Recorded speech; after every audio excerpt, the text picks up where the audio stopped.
Advertencia. Si no has escuchado el primer episodio de este podcast, te recomendamos que te detengas y escuches la primera parte, porque aquí ya empezamos con todo, sin contexto, al grano, como se dice. Así que ya están advertidos. This girl is on fire. This girl is on fire. She's walking on fire. This girl is on En nuestro capítulo anterior, Fanny Cornejo nos contaba que ella no sabía que habían primates en Perú, pero al final se terminó enamorando de ellos y también del trabajo con las comunidades.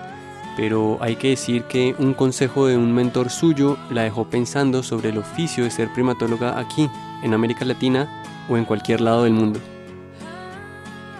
Yo recuerdo cuando uno de mis mentores, que es el doctor Eckhard Hyman, lo conocí muy temprano cuando aún yo era estudiante y conversábamos. Y él me decía, yo no quiero que nadie sea primatólogo, porque ¿de qué vive un primatólogo?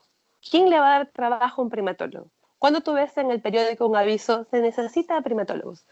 Entonces, él siempre me mostraba su preocupación de que él hacía cursos de primatología en la selva de Perú y donde iban muchos estudiantes peruanos y del extranjero. Y él decía, pero ¿cuál va a ser el camino que van a seguir esos chicos? Porque no pueden ser todos primatólogos. Y eso en realidad es muy cierto, y en particular para la gente que trabajamos en Latinoamérica, porque ser primatólogo en otros países, pues tú eres profesor universitario en facultades de antropología, de biología, de recursos naturales y sigues este camino. Pero como sabemos, el nivel de educación y número de universidades y plazas que existen en países como Perú es mínimo, entonces no hay suficiente espacio para que podamos producir una generación de primatólogos. Entonces también va el lado de que no puede ser un nicho tan específico, ¿no? No puedes dedicarte solamente a seguir monos. Y que es un poco paradójico que lo diga yo, porque yo he dedicado mi vida a seguir monos. Cuando Fanny empezó a trabajar con monos nocturnos, tuvo una gran fascinación por ello, aunque en este tipo de trabajo no todo era bueno. Una de las cosas que más me sorprendió fue la existencia de unos monos que salían de noche, ¿no? Y cuando empecé a leer sobre ellos, incluso lo que más me fascinó también era la parte del comportamiento social, ¿no? Que son monógamos, que el cuidado parental lo realizan tanto el macho como la hembra, y que es más, gran parte del cuidado parental lo realiza el macho. Entonces me pareció, esto es perfecto. Hay aquí equidad de género, es justamente lo que me encanta, va a ser mi modelo a seguir. De esa manera me interesó mucho, y también un poco en el tema del reto. Y en realidad, de alguna forma, también se convirtió en una de los primates más fáciles de estudiar para mí en comparación con otros primates diurnos, porque mucho el trabajo que yo empecé a hacer tenía que ver con demografía y con genética. Entonces tenía que contar individuos y tenía que conseguir muestras. Y los monos nocturnos tienen esta característica particular, en especial los que viven en la parte más andina, que es donde ellos duermen durante el día y retornan durante la noche. Y estas madrigueras, en partes andinas, en algunos de los lugares donde trabajo, una pareja, una familia de monos nocturnos puede estar en el mismo árbol por hasta más de 11 años, que es lo que tenemos reportado hasta ahora. Y la verdad, a mí siempre me ha...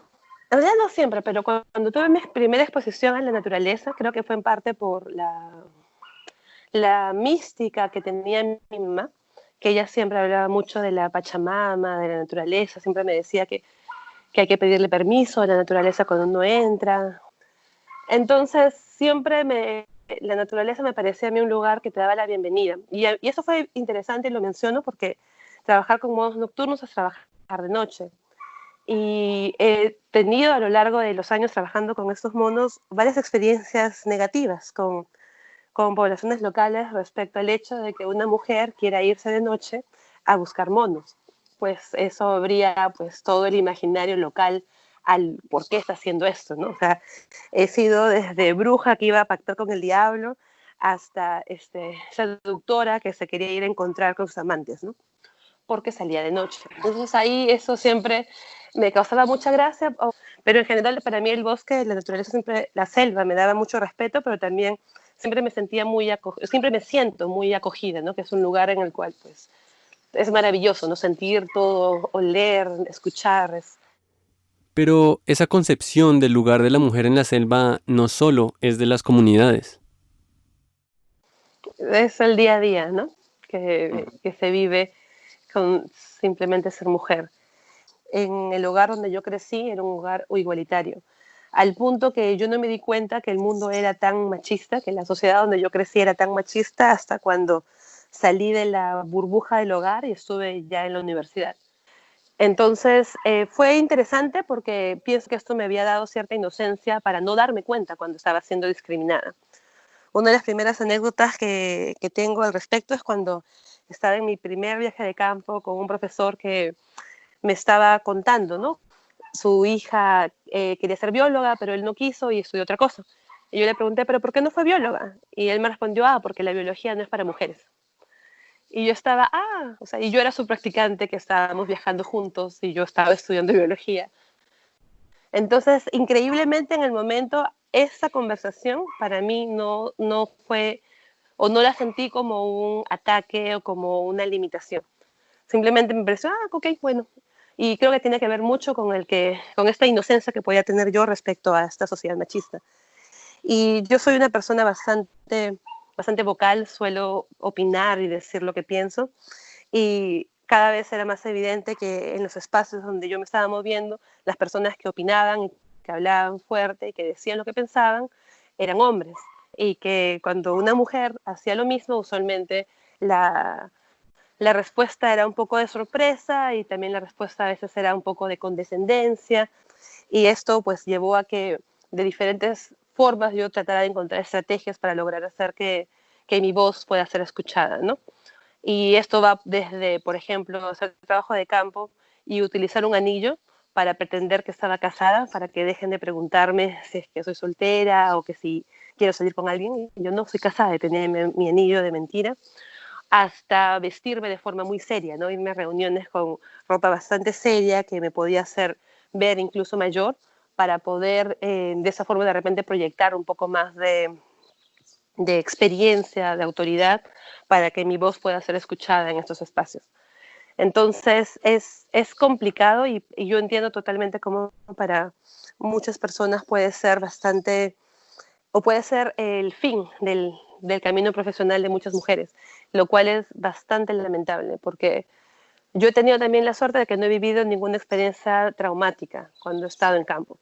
He vivido algunas experiencias que he tenido mucha suerte, donde no me pasó nada, afortunadamente, pero que no han causado un trauma serio en mí, ¿no? Pero hay muchos espacios con mujeres que hacen trabajo en campo y que se comparten esas experiencias. Es realmente para mí increíble ver cómo pueden continuar pese a todas las cosas que les pueden haber pasado. Entonces, ser mujer, ese trabajo de campo es tremendamente difícil. Y no es únicamente el hecho de pensar un lugar para la mujer o no en el campo, sino también que hay un factor importante en ver a las mujeres como las jefas o como las personas que dan órdenes. Yo creo que esa es una constante no solo en Latinoamérica, sino en varias partes del mundo. Y sí, es complicado al principio, nada más que hay que saber llevar poco a poco la situación. Por ejemplo, en la situación del barco, la jefa de la expedición era una mujer norteamericana llegando a Brasil a decirle al capitán del barco por dónde debía manejar su barco. Entonces ahí empezamos con un poco de, pues no conflicto, pero sí un poquito, había un sentimiento ahí de por qué tu mujer me estás diciendo por dónde, ¿no? Pero bueno, el respeto, yo creo que ellos se van dando cuenta qué tipo de trabajo hacemos las mujeres y por qué tomamos las decisiones en campo que tomamos. Así que poco a poco los guías de campo, que en su mayoría son hombres, van aprendiendo que somos un equipo, que no por ser mujer eres más o eres menos, sino que se complementan las decisiones que pueda tomar la mujer con las decisiones que pueda tomar el hombre. Ya sea el guía, ya sea... En ambos sentidos hay conflicto, no solo es de las mujeres, de los hombres hacia las mujeres, sino también al revés. Yo tengo muchos compañeros hombres en campo que también sufren acoso y que también sufren como ese tipo de conflictos de género, y sobre todo que si venimos de la ciudad y llegamos a campo hay que tener en cuenta que nuestros usos y costumbres de la ciudad son muy diferentes a los usos y costumbres de allá. Y no siempre el machismo es tan evidente. A veces ya está tan impregnado en nuestra cultura que suele pasar por situaciones normales. uno encuentra, digamos, yo personalmente, afortunadamente siento que no he sentido como un machismo tan fuerte, pero sí hay muchos micromachismos y muchas microagresiones, ¿cierto? Por ejemplo, nomás estando en San Juan. San Juan es una estación de campo bien dura, y en sus inicios era, yo diría que aún más duro, pues era dormir en carpas pues yo dormí en carpa por 7 meses, las tormentas eran de... Yo que soy atea me volví religiosa por una noche porque en serio pensé que me iba a morir con esas tormentas eléctricas, básicamente. Muchas cosas que pueden fácilmente alejar a alguien de hacer ese trabajo, ¿cierto? Son condiciones muy agrestes, muy difíciles, muchísimos mosquitos, eso creo que era lo que más nos volvía locos a todos. Yo era como, de cierta forma, como la encargada de manejar la plata, de todo el equipo que estaba ahí, de conseguir los víveres y esto y lo otro. Y sí sentía muchas veces como parte como del administrador no de la estación, pues ahí trabajábamos mucho con campesinos, ganaderos. Y un comentario muy, muy común es como, pues asumen que muchas veces asumen o que uno está casado, o bueno, una vez uno dice que no, pues que tengo un novio, esto, lo otro, ta. Es como, venga, y su novio no le molesta que usted esté acá. Sí, como venga, y es que a su marido sí la deja estar acá, sola, en el monte. Entonces, muchas veces son como estas microagresiones que tal vez no es un machismo tan fuerte, no es de violencia ni nada, pero sí es como ver que todavía existe esa idea que la mujer le pertenece al hombre, ¿no? Algo que yo hago por ejemplo, con asistentes de campo. Una vez yo empecé a hacer mi doctorado, digamos que ya era yo como la encargada del proyecto y esto. En campo, a mis asistentes de campo que eran mujeres y a los hombres también, yo les decía desde un comienzo, como venga, primero que todo hay una diferencia cultural, porque yo tuve estudiantes que eran ecuatorianas, pero también de Estados Unidos. Y existen unas diferencias culturales entre gente de Estados Unidos, entre gente de Latinoamérica. Y por ejemplo, a mí me tocaba decirle mucho a las estudiantes de Estados Unidos como no sientan que ustedes tienen que ser amables. O sea, sí, la amabilidad entre todo, pero ¿qué pasa? Muchas veces en campo y uno nota que muchas personas como que tratan de aprovecharse de esa amabilidad, y entonces muchas veces uno tenía experiencias donde los trabajadores se le metían al cuarto a las asistentes en momentos no adecuados, y ahí es donde yo les decía, ellos están irrespetando tu privacidad, y es importante como decir que esto está pasando porque esto no es normal. Y no debemos permitir que esto se vuelva la normalidad, porque ¿qué pasa? Puede que exista una mujer, una persona que sea muy firme y le diga al hombre como, oiga, no, sálgase de mi cuarto. Pero hay muchas personas que se sienten incómodas haciendo eso. Entonces, mientras eso se siga permitiendo, pues la gente se va a seguir aprovechando. En Argentina no sé si es tan marcado como quizás en otros países de Latinoamérica, por lo menos en los sitios en los que yo trabajé, están como muy acostumbrados a que las primatólogas sean mujeres. No sé por qué somos mayoría, entonces somos varias, pero sí, obviamente en general, cuando sos más chica y eso por ahí, no sé, vaqueanos o gente en el campo te piropea o hace cosas así, pero yo nunca tuve, o sea, lo mismo que si fueras a bailar, digamos. No me parece que en este campo sea más el machismo que en cualquier otro contexto, no sé, caminando por la calle o saliendo, lo que sea. Tenés que enfrentarte, digamos, a los mismos intentos machistas que te enfrentas en el resto de la vida en general, no sé. Aunque las cosas pueden cambiar, o al menos empezar a cambiar, como sucede con el equipo de parabiólogas de Tali, que por cierto, un parabiólogo, para quien no lo sabe, es alguien de la comunidad que se entrena para realizar las actividades biológicas de campo. Pero dejemos mejor que Tali nos cuente un poco. Bueno, este concepto ya se ha utilizado en algunos lugares, ahorita de hecho están creando ya redes de parabiólogos.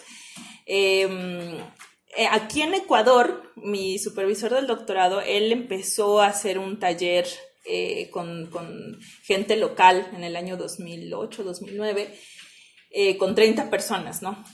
Y de ahí aprendimos mucho, ¿no? Bueno, o sea, él aprendió mucho, de ahí me pasó esas lecciones, que el problema es que la gente local, bueno, súper padre, ¿no? O sea, se entrena, conoce qué es un mono araña, cómo seguirles, cómo usar un GPS, todo eso, pero y después ya no tiene trabajo. O sea, él lo que quiere también es trabajar, ¿no?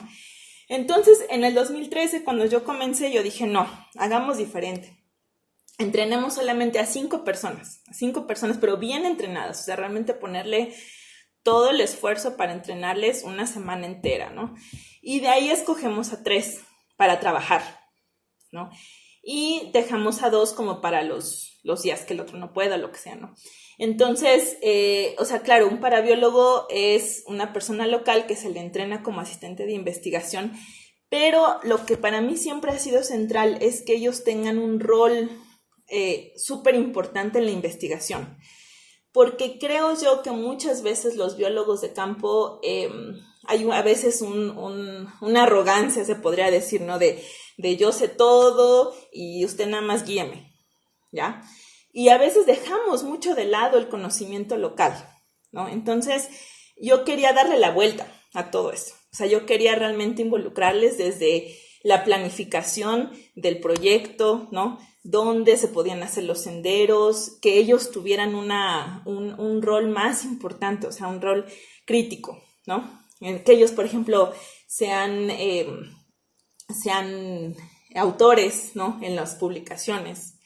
Y creo que eso era como, o sea, creo que siempre ha sido como mi objetivo con este proyecto, ¿no? O sea, que ellos se conviertan en realmente autores y creadores de proyectos. Obviamente necesitan un montón de entrenamiento, igual nosotros, o sea, igual muchos biólogos, llegamos al bosque, no sabes caminar en el lodo, no sabes usar un machete, te pierdes, o sea, ¿no? Entonces, yo siempre les digo a los muchachos que más bien es compartir información, compartir conocimientos, ¿no? Ellos te enseñan todo del bosque que ellos saben desde que son niños.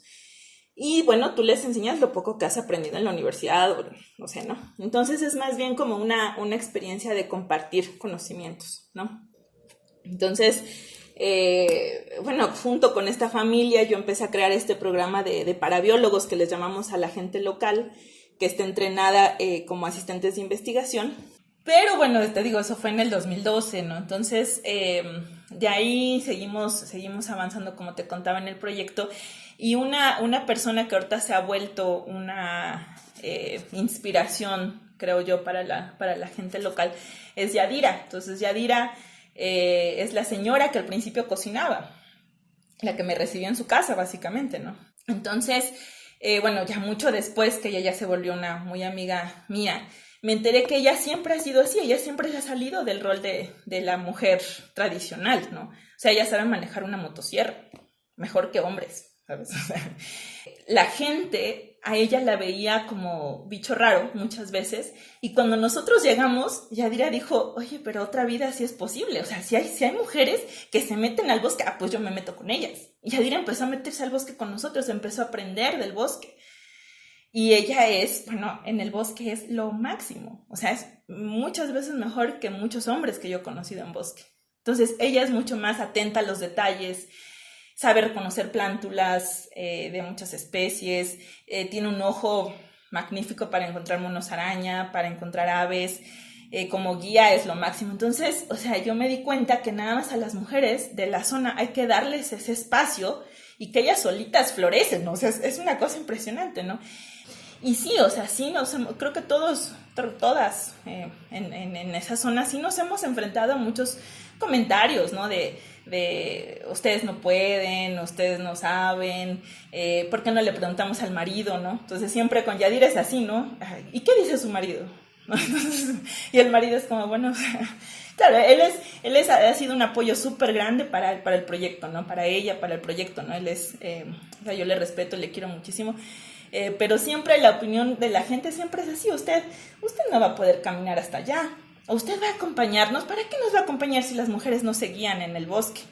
O sea, entonces, oiga, ¿no? Entonces sí, o sea, sí nos hemos enfrentado a muchas cosas, desde la familia mismo de ellas, que les dicen que es un trabajo raro, que, o sea, ¿qué hacen ahí? Hemos tenido chicas que lamentablemente las parejas les han presionado tanto, ¿no? Por celos, pero bueno, creo que como mujer bióloga o parabióloga en campo, uno a veces tiene que trabajar el doble para que se le reconozca, ¿no?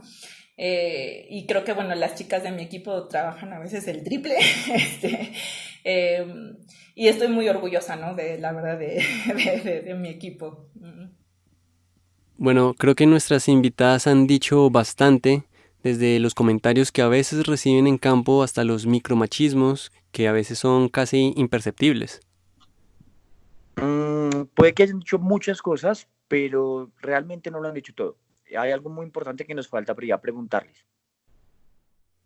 Bueno, eso es también muy cierto, pero creo que eso sería perfecto para cerrar con nuestra sección de El microscopio. Como ya lo pueden recordar nuestros oyentes, en esta sección del microscopio profundizamos un poco más en los temas o en las vidas de nuestras invitadas. Siento que hay una pregunta que todavía hace falta hacer a nuestras invitadas y es, pues, ¿qué le dirían o qué consejos pueden darle a esas personas o a esas mujeres que todavía están interesadas o quieren ingresar o irse por ese camino de lo que es estudiar primates? Que se puede, que hay que ser perseverante y paciente y quizás hay que bajar la cabeza algunas veces, y por ahí no todo el tiempo se puede decir lo que uno piensa, hay que esperar el momento indicado. Es lo más lindo cuando empezás a lograr los objetivos de lo que te propusiste, es algo que no tiene comparación. Si realmente lo que les gusta es la primatología, que empiecen yendo como hice yo y como hizo un montón de gente de ayudante de campo, que empiecen a trabajar con, por ejemplo, otra persona que está haciendo el doctorado, etcétera, estar ahí, tomar datos, estar debajo de los monos, ayudar en lo que es la preparación del campo o en muchos casos nosotros como tenemos pocas especies y no están muy estudiadas, hay muchos grupos que recién los tenés que acostumbrar, ¿no? Y ese trabajo de acostumbrar al grupo a los seguimientos es tedioso, etcétera. Pero está bueno para hacerlo, para darte cuenta si realmente vas a tolerar ese tipo de estudios y es un formador, digamos, de paciencia, etcétera. Entonces, si pasás toda esa etapa y te gusta, bueno, entonces es que estás listo para hacer un doctorado, para seguir adelante. Pero es muy, no sé, me parece que es muy formador de carácter empezar como ayudante de campo de proyectos que ya estén formándose para tener bien claro qué es lo que les gusta y lo más lindo de todo también es armar tu proyecto de investigación con tus preguntas, o sea, no entrar a un grupo donde ya está hecho esto y te dicen, toma, para vos está, no sé, dispersión de semillas o lo que sea, sino tener ese fuego interno, decir, yo quiero averiguar tal cosa, yo quiero descubrir por qué, no sé, las hembras hacen tal cosa, o sea, que sea tu pregunta, apropiarte de tu proyecto y tratar de sacar tus respuestas. Eso no tiene precio. Mira, muchas veces dicen, tú no puedes, tú te tienes que casar y te tienes que quedar en tu casa a hacer las tortillas. Bueno, en el caso de México, ¿no? Hay mucha gente que sus sueños se quedan ahí se interrumpen. Pero también hay mucha gente que lleva a sus hijos a campo, que lleva a su familia a campo. Es difícil, hay que escoger situaciones donde los riesgos sean menores. Hay que sacrificar muchos tiempos de la vida familiar, ¿no? No solo con hijos, sino con abuelos, con papás, con tíos. Pero a fin de cuentas yo creo que es una experiencia de vida. Yo me voy a campo y cuando regreso, o sea, no sé, son vivencias que tus compañeros, tu familia, la gente de la ciudad, cuando uno regresa es un bicho raro. porque ellos no entienden la felicidad de que llovió un día y no sé, cosas que para ellos son tan normales y que uno en campo las vive como extremas, todas las situaciones, tanto de alegría como de tristeza. Ellos no entienden eso porque no tienen ese acercamiento. Entonces nosotros siempre de campo regresamos con otra visión. Y es difícil como mujer compaginar la vida familiar con la vida de campo, pero incluso pues hemos hecho algunos talleres en los congresos de primatología al respecto, y sí hay opciones para ir pues combinando ambas, ¿no? Tanto tu profesión como tu pasión. Ujú. Mi primera recomendación para cualquier mujer que esté deseosa de seguir un camino en ciencias y en particular en una carrera que involucre trabajo de campo es que tienes que buscar aliados, aliadas principalmente, porque muchas veces para una mujer te puedes sentir muy sola y que muchas de las experiencias negativas que uno puede pasar son únicas para ti, que te pasan porque es tu culpa, porque tú estás haciendo algo mal. Entonces, afortunadamente ahora cada vez hay más espacios y yo aconsejaría a estas mujeres jóvenes a buscar ser parte de esos espacios de discusión para que desde temprano puedan entender que muchas de las cosas que les pueden pasar son porque lamentablemente es la sociedad donde vivimos, pero no es porque ellas estén haciendo algo mal en el trabajo. Sé que suena un poco bastante negativo este primer consejo que le daría a las mujeres que piensan seguir una carrera similar a la mía, pero pienso que es importante ser realistas y de que el mundo lamentablemente no va a cambiar de un día para otro y que estamos en una sociedad machista. Y luego también el tema de tratar de buscar la mayor cantidad de experiencias lo más pronto posible, ¿no? Participar en proyectos, ser voluntarias o practicantes y conocer en su propia carne, ¿no? Lo que es hacer trabajo de campo, trabajar con comunidades, trabajar con monos, estar en el bosque y que eso pueda guiar si qué es lo que es para cada una de ellas. Y luego la tercera cosa sería buscar rápido poder hacer estudios superiores una vez que acaben el bachillerato, es decir, que hacer una maestría o hacer un doctorado y que no lo hagan con miedo.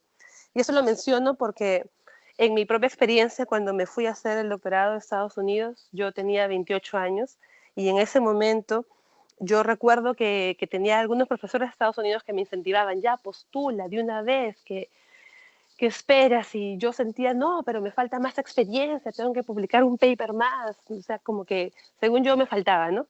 Y cuando me fui a hacer el doctorado, estaba la gente de mi promoción de ingreso, eran mucho menores que yo y tenían como experiencia en campo 3 meses y cantidad de papers publicados igual a 0 o 1. Entonces me hizo dar cuenta que a veces el filtro que nosotros mismos nos poníamos en Latinoamérica era como que, wow, es una maestría, un doctorado, hay que tener muchísima experiencia antes de poder hacerlo. Mientras que en los países que nos llevan pues tantos años de ventaja en promoción de investigación, es realmente uno de los pasos siguientes que se hace de forma natural si es que uno está buscando una carrera relacionada a ciencia o a la academia.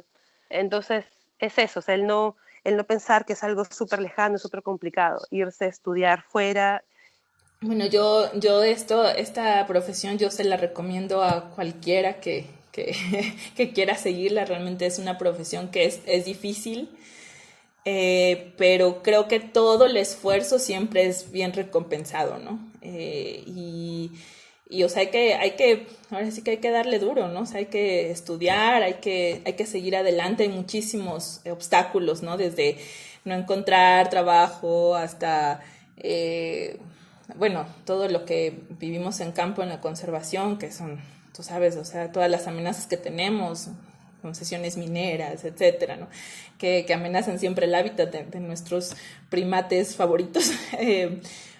Y siempre es difícil, ¿no? Siempre este tipo de obstáculos, ¿no? Que siempre piensas que vas hacia adelante y de repente, ¿no? Pero siempre ¿cómo se dice? Siempre es una profesión que te deja contenta, ¿no? Que te deja feliz también en tu vida, ¿no? Entonces yo sí recomiendo que que las chicas que quieran estudiar esto o que estén estudiando eso, que busquen seguir estudiando siempre, seguir preparándose, buscar todas las oportunidades que puedan para aprender más, para conocer más, para viajar más también. Que lo hagan, que no se dejen intimidar ni por estos micromachismos de los que estábamos hablando, que sepan que la comunidad de mujeres primatólogas es una gran comunidad. Somos muchas mujeres primatólogas, que no tengan miedo de ir a campo o de escribirnos. Muchas veces existen muchos miedos de, no, pero es que en este sitio no sé cómo son las cosas, las diferencias culturales, esto, lo otro. Y es como en todo, hasta que uno no se bota al abismo, no lo sabe, y digamos que a veces muchos de estos miedos son muchos imaginarios. Oportunidades hay, tómenlas. Hay muchas personas que están buscando asistentes de campo, no solo en Colombia, en Ecuador, pero también en África, en Asia. Y una cosa que pues le quiero decir a las mujeres latinoamericanas y pues colombianas, ecuatorianas, en Latinoamérica en general, es que algo que yo me di cuenta estudiando afuera, nosotros tuvimos la gran fortuna de crecer en unos países que son mega biodiversos. El hecho de crecer en un país mega biodiverso nos da una experiencia que muchas otras personas no tienen, pero que muchas personas están buscando. Entonces, cuando hay personas que están buscando asistentes de campo, digamos que los asistentes latinoamericanos tenemos un gran plus, en el sentido en que muchos de nosotros ya hemos trabajado en campo, ¿cierto? Ya tenemos como esa experiencia de campo que para muchas personas que están buscando asistentes de campo quieren a alguien que ya lo haya vivido, para saber que esas personas no van a botar la toalla, ¿cierto? Para saber que esas personas pueden lidiar con lo que es trabajo de campo, con lo que son los mosquitos, lo que es tener las botas pantaneras mojadas desde las 7 de la mañana hasta las 5 de la tarde. Entonces, como que esas cosas es algo que muchos investigadores están buscando. Entonces es aprovechar eso. Mil gracias por escucharnos hasta el final. No olviden suscribirse en la plataforma en la que escuchan el podcast, para que cada vez que se suba un nuevo episodio lo puedan escuchar como recién salido del horno. Si tienen tiempo de dejarnos una calificación y poder retroalimentar nuestro trabajo, estaremos inmensamente agradecidos. No olviden también seguirnos en nuestra página de Instagram como @sinvergüenzaoficial, sinvergüenza con C, para más noticias y contenidos sobre ciencia. Soy Científico es producido por Manuel Fonseca, biólogo y periodista de la Universidad de los Andes, y Nicolás Cabrera, físico de la Universidad Nacional. Agradecemos a nuestras invitadas por compartir con nosotros todas sus experiencias de vida en el mundo de la primatología. Nos oímos el próximo martes y agarren sus maletas porque nos vamos de viaje por todo el mundo. Chao, chao.